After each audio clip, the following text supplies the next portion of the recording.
एक कस्बे में मदन अपनी पत्नी के साथ रहता था।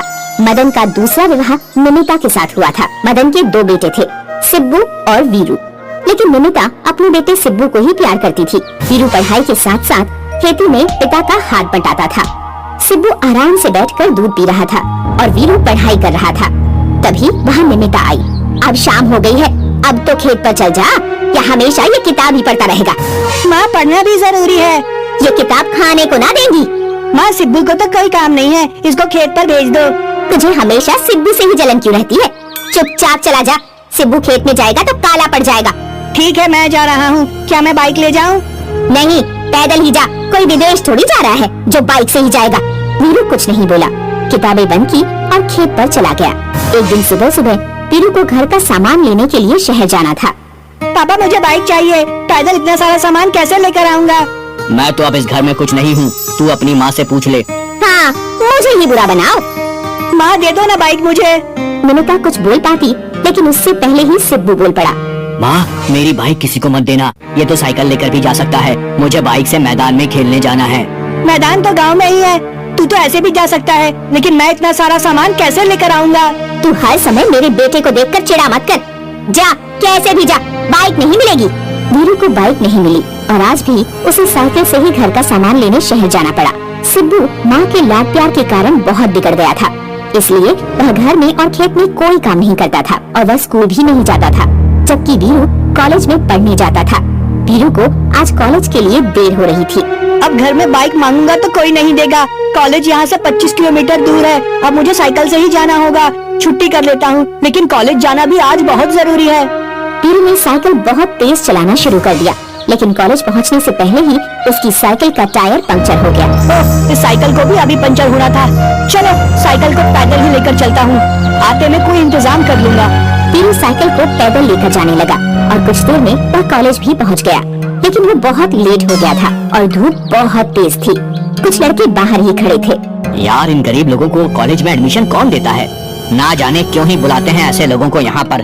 ना इनको कपड़े पहनने का सलीका है और ना इनके पास पैसे हैं। गरीब साइकिल से ही चले जाते हैं। बिल्कुल सही बोला तू। इन जैसे लड़कों की वजह से ही कॉलेज की रेपुटेशन भी खराब हो रही है। हाँ, चल चलते हैं, हमें क्या, हमें तो प्लेसमेंट लेनी है। कल ये लड़के हमारे लिए चाय सर्व करेंगे। लड़के ये बात कहकर चले गए, लेकिन वीरू के मन पर इन बातों का बहुत असर पड़ा। वीरू की आंख से आंसू आ गए। वीरू कॉलेज से घर आ रहा था। रास्ते में एक बांस का जंगल था। वीरू वहीं रुक गया। समझ नहीं आ रहा कि क्या है। अब मैं कुछ देर यहाँ बैठ जाता हूँ। वीरू बांस के पेड़ के नीचे लेट गया और उसने पेड़ की ऊंचाई को देखा। उसके मन में एक ख्याल आया। सब लोग मजाक बनाते हैं, अब मुझे खुद से पैसे कमाकर बाइक लेनी होगी। मैं ये बांस काटकर बाजार में बेचूंगा और पैसे जोड़कर बाइक ले लूंगा। वीरू ने थोड़ी सी लकड़ी काटकर साइकिल पर रख ली और उन्हें घर ले गया। तभी उसके दिमाग में कुछ इन्वेंट करने का आइडिया आया और उसने बांस से एक बाइक बनानी शुरू कर दी। वीरू अपनी बाइक बनाने में लगा था, तभी वहाँ निमिता आ गई। खेत के काम से बचने के लिए तू ये फालतू काम कर रहा है? माँ, ये फालतू काम नहीं है, मैं एक बम्बू बाइक बना रहा हूँ। तू अब इतना छोटा नहीं है कि तुझे ऐसे खिलौनों की जरूरत पड़े।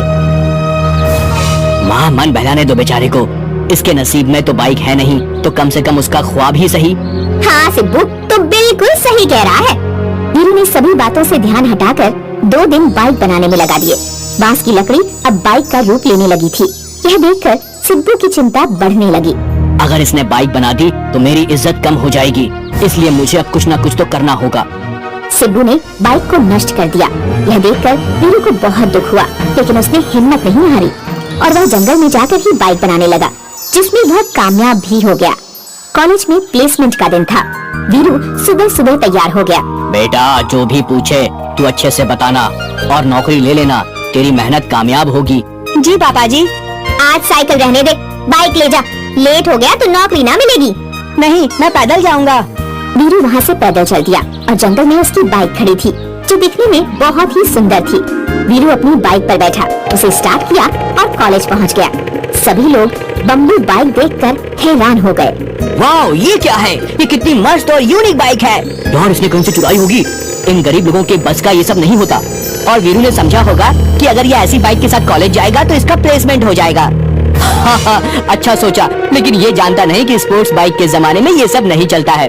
सब लोग आगे बढ़ रहे हैं और ये वापस आदि मानव बनने जा रहा है। लड़कों ने वीरू का खूब मजाक बनाया, लेकिन तभी एक प्रोफेसर की नजर बाइक पर पड़ी। उसने वीरू के काम को सराहा। कुछ ही घंटों में इंटरव्यू खत्म हो गए। सभी स्टूडेंट्स को एक हॉल में इकट्ठा किया गया। तू यहाँ क्यों खड़ा है? तेरा सिलेक्शन नहीं हुआ होगा, जा अपने घर वापस जा। वीरू कुछ बोल पाता, लेकिन उससे पहले ही प्रोफेसर माइक में बोल पड़े। आज यहाँ कुछ अनूठा हुआ है जिसने हमारे कॉलेज का नाम बढ़ाया है और साथ ही प्रकृति को भी इज्जत दी है। इससे फ्यूचर में आने वाले प्रदूषण से बचाव होगा। और ये बाइक जो पानी से चलती है तो इससे पेट्रोल की महंगाई की मार आम आदमी पर नहीं पड़ेगी। सभी ने ताली बजा दी।